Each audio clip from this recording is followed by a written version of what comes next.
ಕರ್ನಾಟಕ ಪ್ರದೇಶ ಕುರುಬ ಸಂಘದ ಅಡಿಯಲ್ಲಿ ಏನು ಒಂದು ಸಭೆ ಸೇರಿತ್ತು ಇವತ್ತಿನ ದಿವಸದಲ್ಲಿ. ಆ ಸಭೆ ಮುಖಾಂತರ ಕರ್ನಾಟಕ ರಾಜ್ಯದ ಪ್ರತಿ ಹಿಂದುಳಿದ ವರ್ಗಗಳ ಜನಾಂಗಕ್ಕೂ ಮತ್ತು ನಮ್ಮ ಕುರುಬ ಸಮಾಜದ ಜನಾಂಗಕ್ಕೆ ಈ ಒಂದು ಸಂದೇಶನ ನೀಡ್ತಾ ಇದ್ದೀವಿ.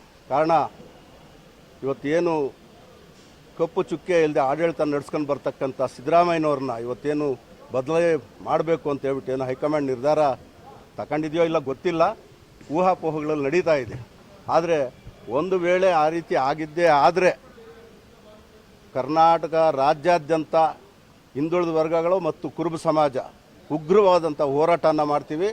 ಮುಂದಿನ ಚುನಾವಣೆಗಳಲ್ಲಿ ಪಕ್ಷಾತೀತವಾಗಿ ಎಲ್ಲ 224 ಜನ MLAಗಳು ಇವತ್ತೇನು 140 ಜನ ಕಾಂಗ್ರೆಸ್ಸಲ್ಲಿದ್ದಾರೆ, ಅವ್ರಿಗೇನು ಸಿದ್ದರಾಮಯ್ಯನವ್ರ ವಿರುದ್ಧವಾಗಿ ಧ್ವನಿ ಎತ್ತಿದ್ದೇ ಆದರೆ ಅವರವರ ಕ್ಷೇತ್ರಗಳಲ್ಲಿ ನಾವೇ ನಿಂತು, ಅದು ಯಾವುದೇ ಪಕ್ಷ ಇರ್ಬೋದು, ಕಾಂಗ್ರೆಸ್ ಇರ್ಬೋದು, ಇನ್ನು ಬೇರೆ ಇರ್ಬೋದು, ಅವರನ್ನು ಸೋಲಿಸುವಂಥ ಕೆಲಸನ ನಾವು ಖಂಡಿತವಾಗ್ಲೂ ಕೂಡ ಮಾಡ್ತೀವಿ ಮುಂದಿನ ದಿನಗಳಲ್ಲಿ ಅಂತ ಹೇಳ್ತಾ, ಇವತ್ತು ಸಿದ್ದರಾಮಯ್ಯನವ್ರನ್ನ ಬದಲಿ ಮಾಡಬೇಕಾದ್ರೆ ಕಾರಣ ಬೇಕು. ಇವತ್ತು ಅವ್ರನ್ನ ಬದಲಿ ಮಾಡೋದಕ್ಕೆ ಯಾವುದೇ ರೀತಿಯಾದಂಥ ಕಾರಣ ನೀಡ್ತಾ ಇಲ್ಲ. ಹೈಕಮಾಂಡ್ ಆಗ್ಬೋದು ಅಥವಾ ರಾಜ್ಯದ ಜನತೆ ಆಗ್ಬೋದು, ಇಲ್ಲ ಅವ್ರ ಮೇಲೆ ಏನಾದರೂ ಆಪಾದನೆಗಳಿರಬೇಕು, ಇಲ್ಲ ಅವರೇನ ಲೂಟಿ ಮಾಡಿದ್ದಾರೆ ಅನ್ನೋದನ್ನು ಇರಬೇಕು. ಬೇಕಾದಷ್ಟು ಭ್ರಷ್ಟ ಅಂತೇಳಿ ಜೈಲಲ್ಲಿ ಹೋಗಿ ಬಂದಿರತಕ್ಕಂಥವ್ರನ್ನ ಮುಂಚೂಣಿಯಲ್ಲಿ ಇಟ್ಕೊಂಡು ಸಿದ್ದರಾಮಯ್ಯನವ್ರನ್ನ ಕಳಂಕರಹಿತವಾದಂಥ ಮನುಷ್ಯನ ಬದಲಾಯಿಸಬೇಕು ಅಂತ ಇರತಕ್ಕಂಥದ್ದು ನ್ಯಾಯಯುತವಲ್ಲ.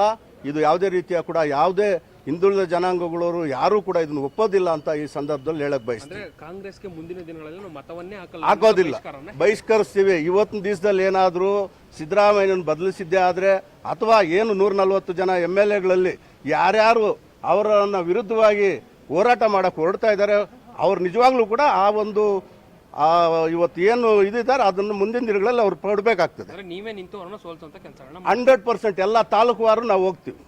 ಈಗ ಈ ಸಭೆಯಲ್ಲಿ ಏನೆಲ್ಲ ನಿರ್ಣಯಗಳಾಗಿದೆ? ಬಹಳ ಮುಖ್ಯವಾಗಿ ಒಂದಷ್ಟು ಜನ ದೆಹಲಿಗೂ ಕೂಡ ಹೋಗ್ಬೇಕು ಅಂತ ಇನ್ನೂ ನಮ್ಮ ನಾಯಕರು ಇದ್ದಾರೆ. ಅವ್ರೇನು ತೀರ್ಮಾನ ತಗೊಳ್ತಾರೆ ಅದು ಕೊನೆಯಲ್ಲಿ ಆಗುತ್ತೆ ತೀರ್ಮಾನ. ನಾವು ಕೋಲಾರ ಜಿಲ್ಲಾ ಕುರುಬರ ಸಂಘದ ಅಧ್ಯಕ್ಷರು ತಂಬಳ್ಳಿ ಮುನಿಯಪ್ಪ ಅಂತ. Thank you. Okay, thank you.